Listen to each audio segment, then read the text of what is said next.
में हमने बताया था आपको क्लच के बारे में और टाइप्स ऑफ क्लच के बारे में। अब ये भी बताया था जो क्लच होता क्या है और इसको क्यों क्यों यूज किया जाता है और कैसे यूज होता है, ये सब देख लिए थे। अब हम आज स्टडी करेंगे गियर बॉक्स के बारे में। उससे पहले जानते हैं गियर क्या होता है, फिर जानेंगे गियर बॉक्स क्या होता है।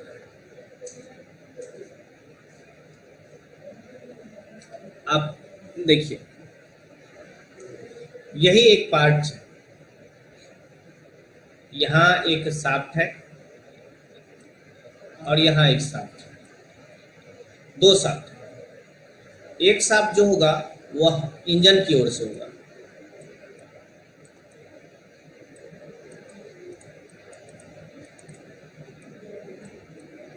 जिसको ड्राइवर भी बोलते हैं।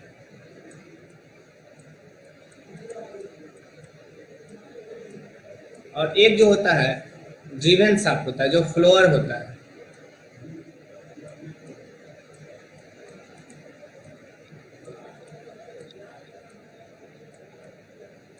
एक ड्राइवर होता है और एक ड्रिवन होता है। यहाँ पावर का इनपुट होता है।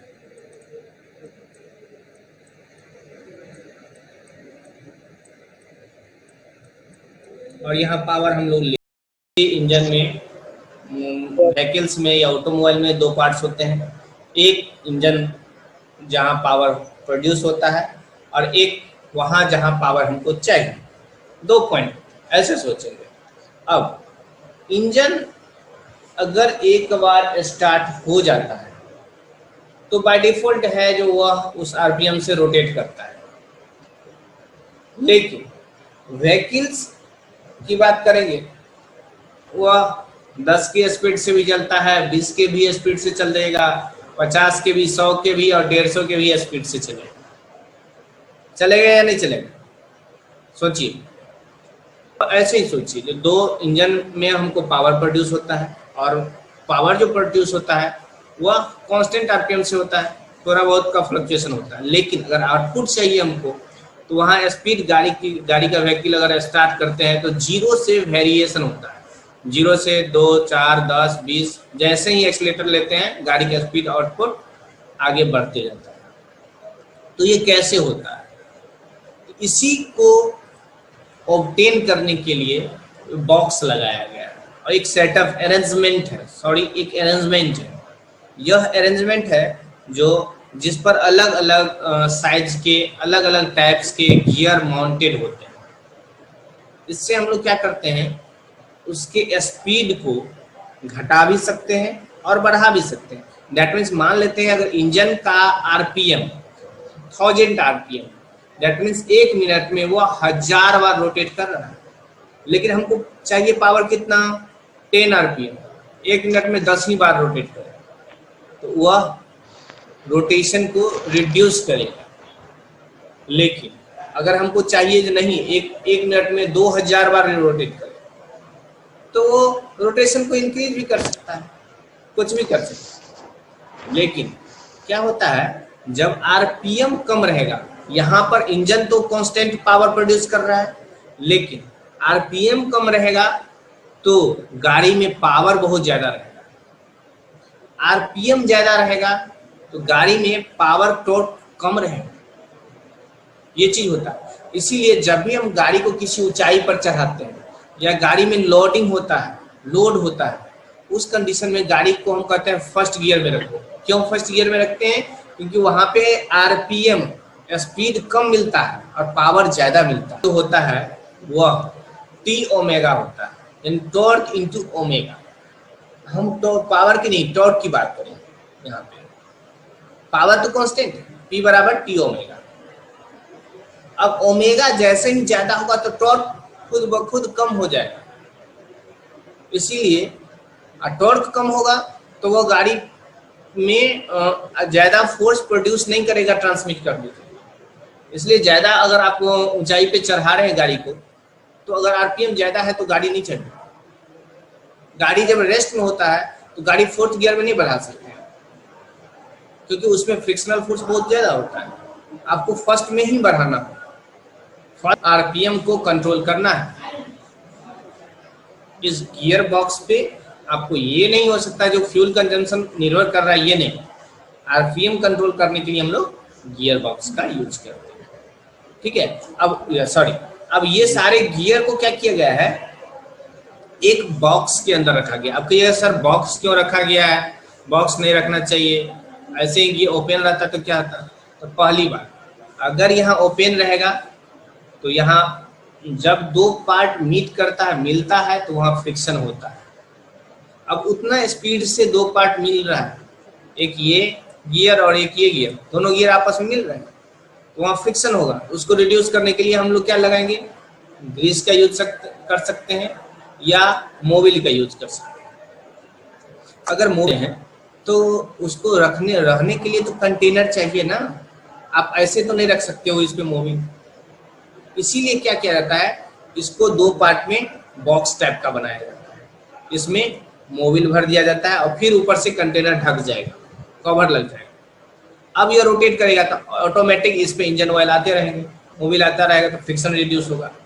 अब रेयर केस में क्या होता है, जो ओपन गियर होते हैं वहाँ बॉक्स नहीं होते हैं, इसलिए वहाँ पर ग्रीस लगाया जाता है। जैसे चारा ग्रास सब देखिएगा, चारा ग्रास में जो गियर मेस करता है वहाँ पे ग्रीस यूज करते हैं, वहाँ आप इंजन ऑयल नहीं डाल सकते हो, ये दिक्कत है। ठीक है, नेक्स्ट आगे देखते हैं तो गियर बॉक्स क्या होता है।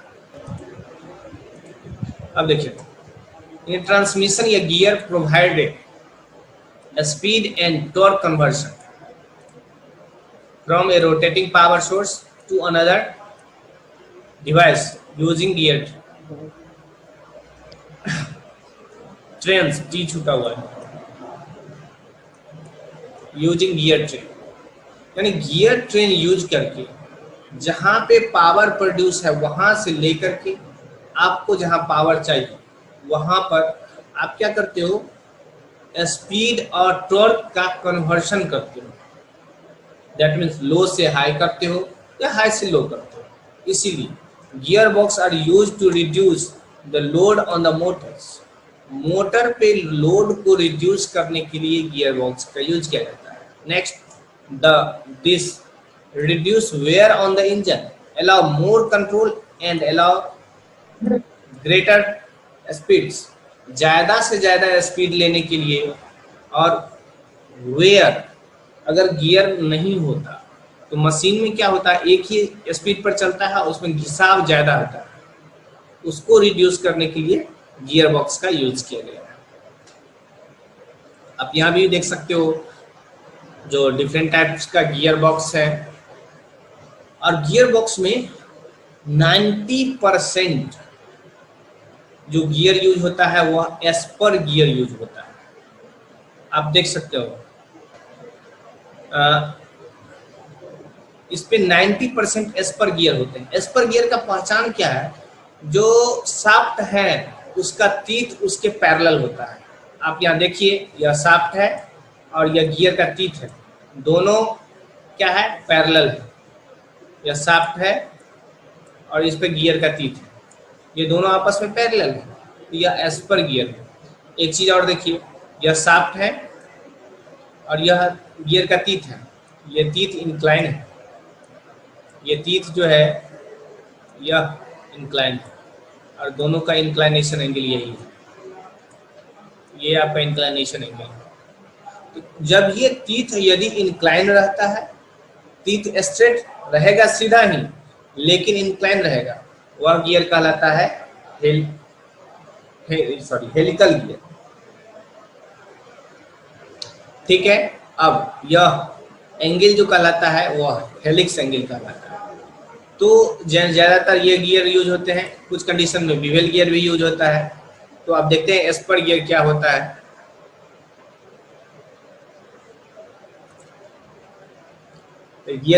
Gear is a rotating machine, parts cut teeth which mesh with another toothed parts to transmit torque. Torque को ट्रांसमिट करने के लिए एक ऐसा पार्ट जिसपे टूथेड होता है, जिसपे तीत कटा हुआ रहता है, और एक ऐसे पार्ट से मिलता है जिसपे भी तीत कटा हुआ रहता है, तब क्या होता है, ये अपने मोशन को ट्रांसमिट करता है इस पे। इसको हम लोग गियर कहते हैं। Two or more gears working in sequence called gear train. यदि दो या दो से अधिक गियर एक साथ एक ही सीक्वेंस में काम कर रहा है तब जाकर के उसको हम लोग कहते हैं गियर ट्रेन। और इस गियर ट्रेन को, इस पूरे अरेंजमेंट को यदि एक बॉक्स के अंदर रख दिया जाए, इस पूरे अरेंजमेंट को एक बॉक्स के अंदर रख दिया जाए, उसको हम लोग कहेंगे गियर बॉक्स। तो क्या कहेंगे? Gear box. Next Esper gear. Esper gear आप लोग पढ़ भी चुके हैं।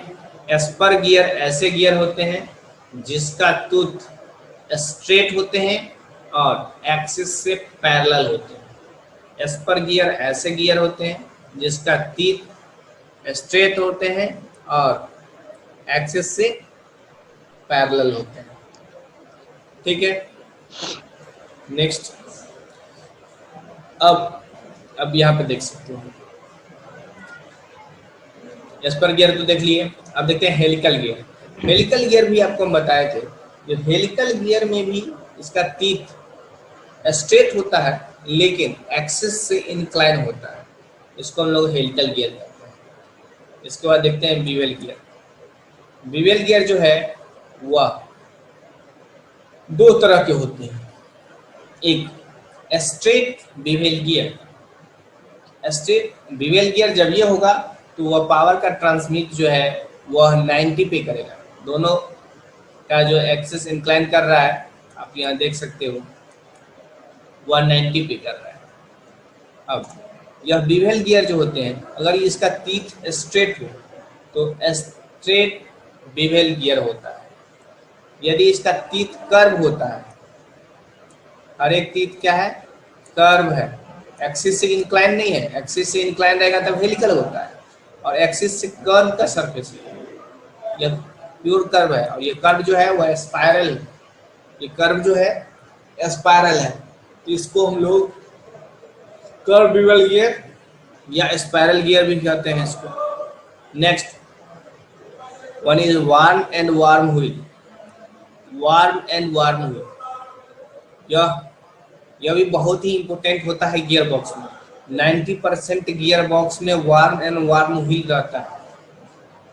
90% गियर में वार्म एंड वार्म व्हील रहता है, और 90% गियर में बीवेल गियर भी लगा हुआ रहता है गियर बॉक्स में। क्यों? क्योंकि आप लोग ये व्हीकल्स का लेआउट पढ़े हैं। व्हीकल के लेआउट के बारे में अब फिर से हम आपको बता दें। ये व्हीकल का लेआउट है।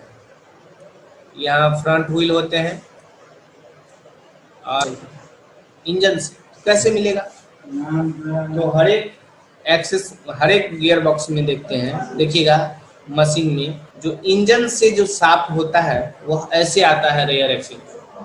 सिंपल आप क्या बोलते हैं, 3 व्हीलर में भी देख सकते हो और नया वहाँ भी देख सकते हो। ठीक है। अब यहाँ पे क्या है, यह दोनों के बीच का एंगल 90 है। तो यहाँ पे जो इस शाफ्ट पर से पावर इस शाफ्ट पे आना है तब जाकर के यूज होता है बीवेल गियर। और यहीं पर एक बॉक्स बना हुआ रहता है ऐसे। ठीक है। और इसी बॉक्स पर देखिएगा ट्रक के पीछे से क्या करता है, उस पर राक्षस सब का फोटो बना है। चीज गियर बॉक्स। यहाँ जो गियर का अरेंजमेंट होता है वही चीज है गियर बॉक्स। और इसी के बारे में हम लोग को क्या करना है, पढ़ना है।